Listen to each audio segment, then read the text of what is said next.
শ্ৰদ্ধেয় ৰাইজ, আজি আমি বানপানীত উঠি ভাঙি আছো গুৱাহাটীত।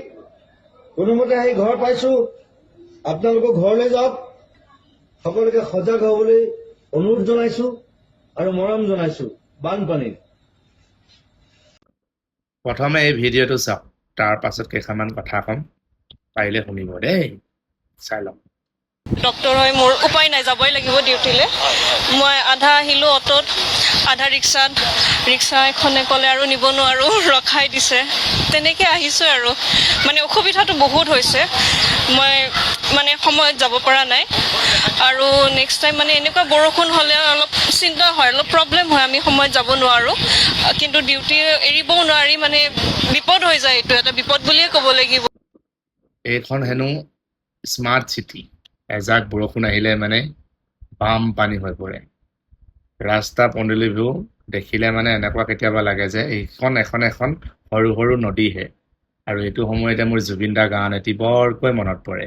পলিটিক্স নকৰিবা বন্ধু গানটো খুবকৈ মনত পৰে।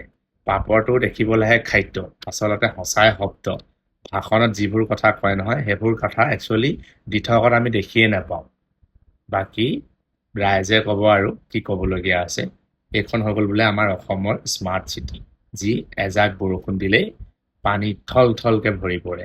এতিয়া বাকী আৰু ৰাইজৰ কথা, আপোনালোকে কি বা ভাবিছে কমেণ্ট কৰিবচোন দেই।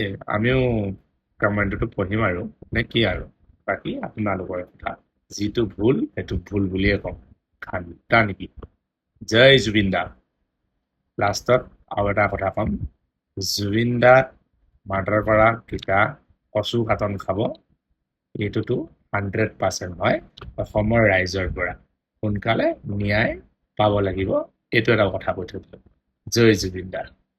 আমাক জুবিন দাক লাগে, ঘণ্টা কাকো নালাগে। জয় জুবিন দা।